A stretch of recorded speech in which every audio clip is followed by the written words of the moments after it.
அருட்பெரும் ஜோதி அருட்பெரும் ஜோதி தனிப்பெரும் கருணை அருட்பெரும் ஜோதி.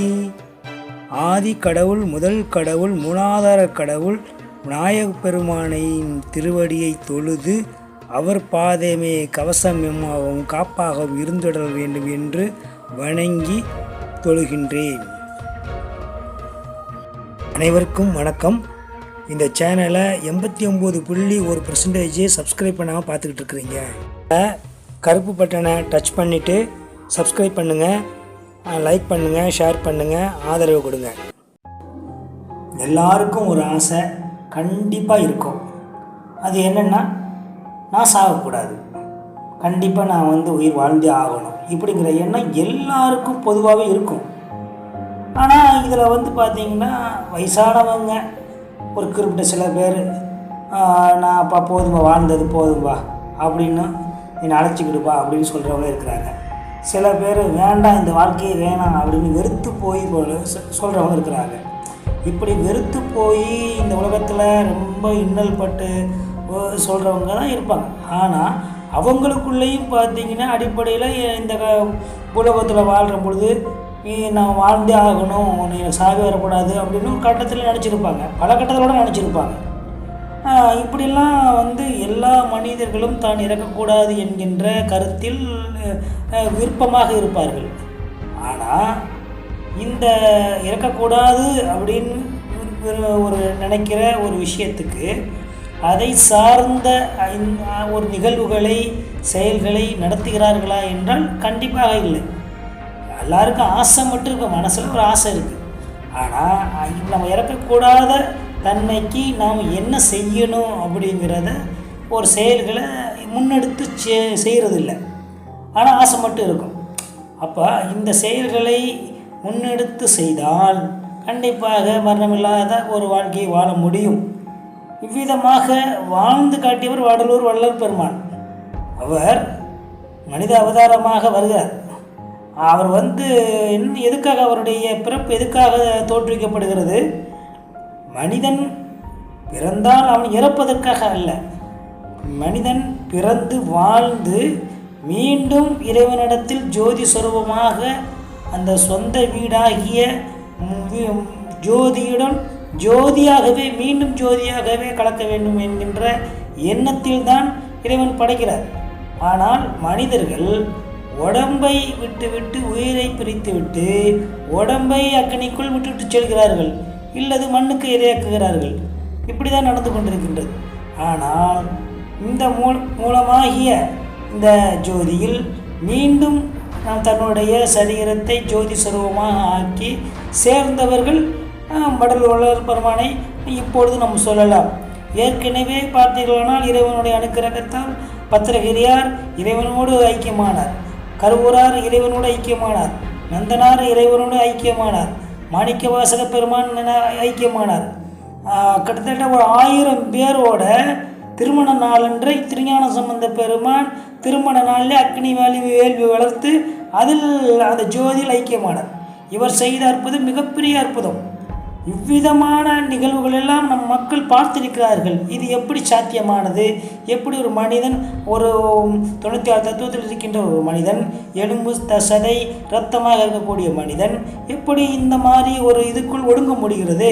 எப்படி அவர்கள் அப்படியே கரைந்து, கண்ணுக்கு தெரிய முடியாத அளவுக்கு கரைந்து போகிறார்கள், காற்றோடு காற்றாக கலக்கிறார்கள், அக்னியோடு அக்னியாக கலக்கிறார்கள். இப்படியெல்லாம் இருக்கிற போது இந்த கேள்வி யாரிடத்திலும் வருவதில்லை. இதுக்கு அப்போ கண்டிப்பாக இப்படியெல்லாம் ஒரு நிகழ்வு இருக்கிறது, இதற்கான விஷயங்களை நாம் தேடுவோம், இது சார்ந்த விஷயங்களை முயற்சி பண்ணுவோம் அப்படிங்கிற கருத்து இருக்கிறது இல்லை.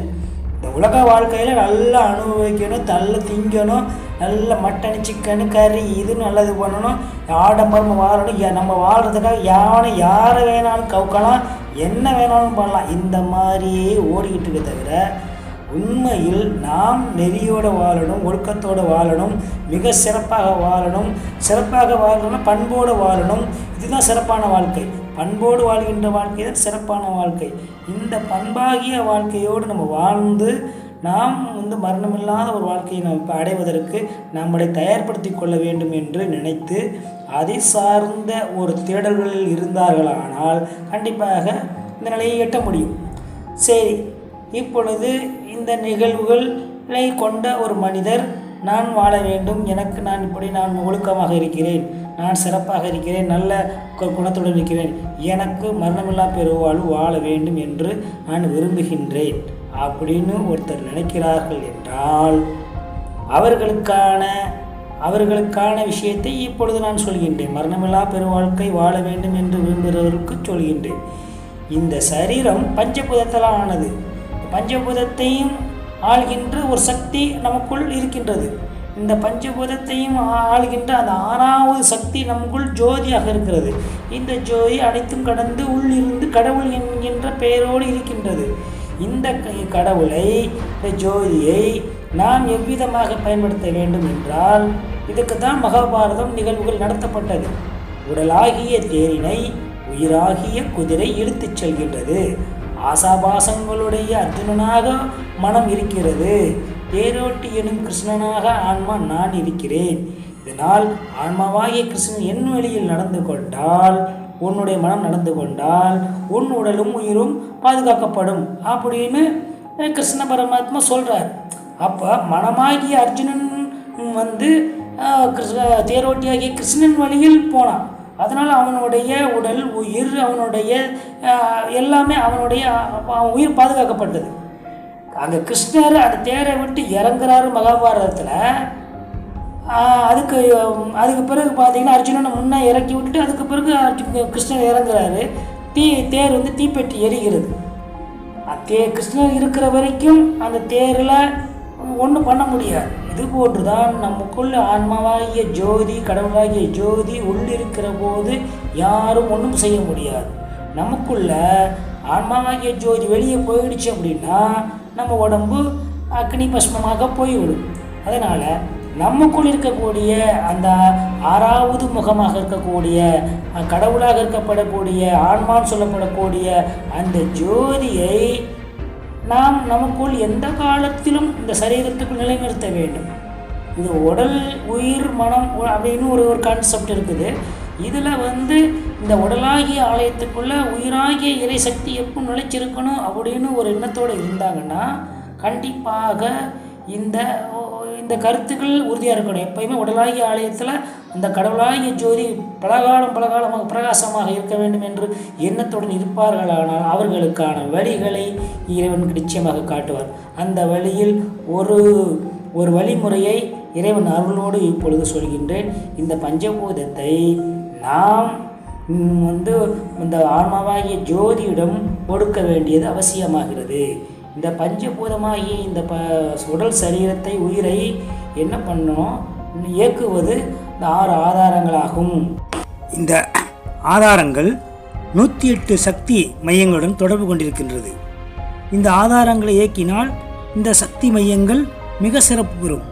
இதனால் உடல் ஆரோக்கியம், மனநலம் மிக சிறப்பாக இருக்கும்.